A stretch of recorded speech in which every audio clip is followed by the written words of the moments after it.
प्राचीन भारतीय साहित्य और दर्शन में राजा जनक और महर्षि अष्टावक्र की भेंट का अत्यधिक महत्व है।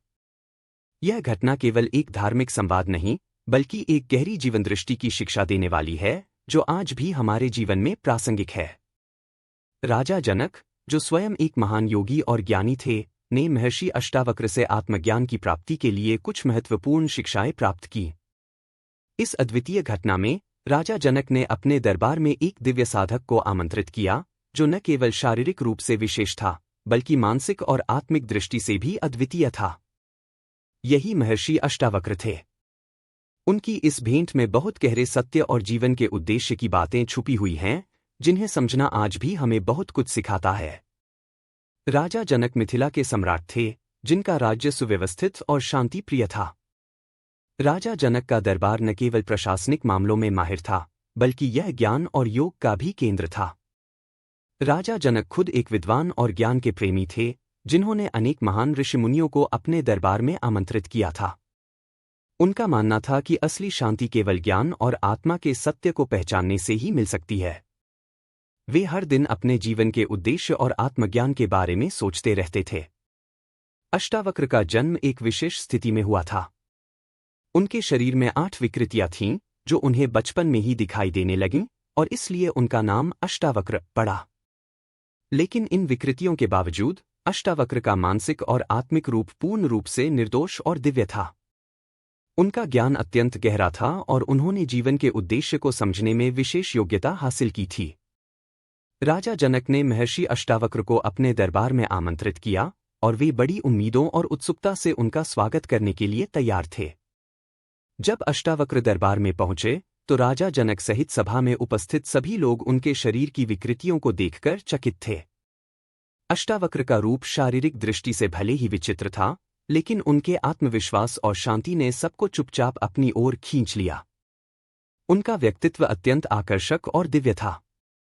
राजा जनक ने अष्टावक्र से पूछा, महर्षि, आपके ज्ञान की महिमा दूर दूर तक फैली हुई है। कृपया हमें बताएं कि जीवन का असली उद्देश्य क्या है और हम आत्मज्ञान की प्राप्ति के लिए क्या उपाय कर सकते हैं। अष्टावक्र ने बड़े धैर्य और गहरे आत्मविश्वास के साथ उत्तर दिया, राजा, असली ज्ञान और शांति बाहरी संसार से नहीं आती, बल्कि यह हमारे भीतर के सत्य को जानने से प्राप्त होती है।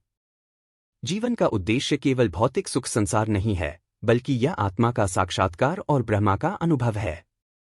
जब तक तुम अपने भीतर के सत्य को पहचान नहीं लेते, तब तक संसार के कोई भी सुख तुम्हें शांति नहीं दे सकते। राजा जनक, जो खुद एक महान विद्वान थे, ने अष्टावक्र से और गहरे प्रश्न किए, महर्षि, हमारे मन में कई इच्छाएं और भटकाव होते हैं, जो हमें सच्चे ज्ञान से दूर रखते हैं।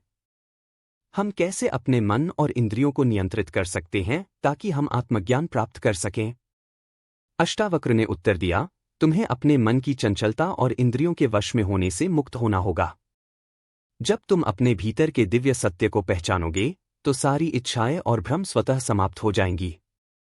यह केवल तुम्हारे आंतरिक अभ्यास और आत्मजागरूकता से संभव है। असली शांति तभी मिलती है जब तुम यह जान लेते हो कि तुम केवल शरीर नहीं हो, बल्कि तुम आत्मा हो, जो सर्वव्यापी और अविनाशी है।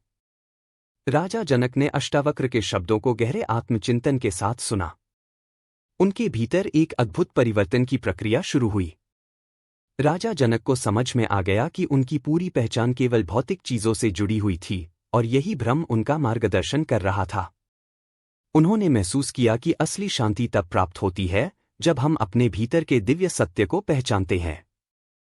राजा जनक ने अष्टावक्र से पूछा, महर्षि, हम अपने भीतर के सत्य को कैसे जान सकते हैं?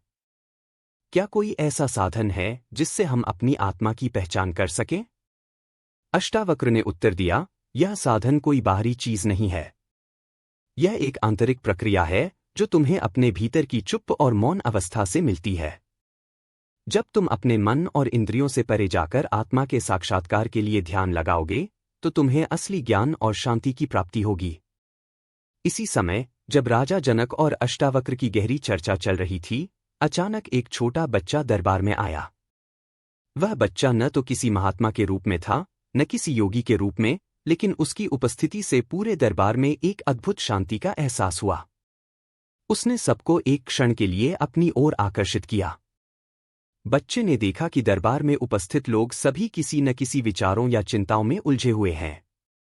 वह बच्चा राजा जनक और अष्टावक्र के पास गया और कहा, शांति बाहर से नहीं मिलती। जब हम अपने भीतर की चुप्प को महसूस करते हैं, तब हमें असली शांति मिलती है। हम जो हैं, वही स्वीकार करना होता है। उस बच्चे की सरलता और मासूमियत ने सभा के सभी विद्वानों को चौंका दिया। राजा जनक को यह समझ में आया कि ज्ञान और शांति पाने के लिए हमें कोई जटिल साधन नहीं चाहिए, बल्कि हमें अपनी आत्मा की मौन आवाज सुननी चाहिए और उसे स्वीकार करना चाहिए। राजा जनक और अष्टावक्र के संवाद ने यह सिद्ध कर दिया कि असली ज्ञान और शांति बाहरी संसार से नहीं आती, बल्कि यह आत्मा के सत्य को जानने से प्राप्त होती है। अष्टावक्र ने राजा जनक को यह सिखाया कि जीवन का उद्देश्य केवल भौतिक सुख नहीं है, बल्कि आत्मा के सत्य और ब्रह्मा के अनुभव में है। इस वार्ता ने यह भी सिद्ध किया कि ज्ञान और शांति हमारे भीतर पहले से मौजूद हैं और हमें उन्हें बाहर खोजने की बजाय अपने भीतर की ओर मुड़ना होगा। यह कथा हमें यह समझने का अवसर देती है कि हमें बाहरी जगत से अधिक अपने भीतर की यात्रा करनी चाहिए, तभी हम सच्ची शांति और आत्मज्ञान प्राप्त कर सकते हैं।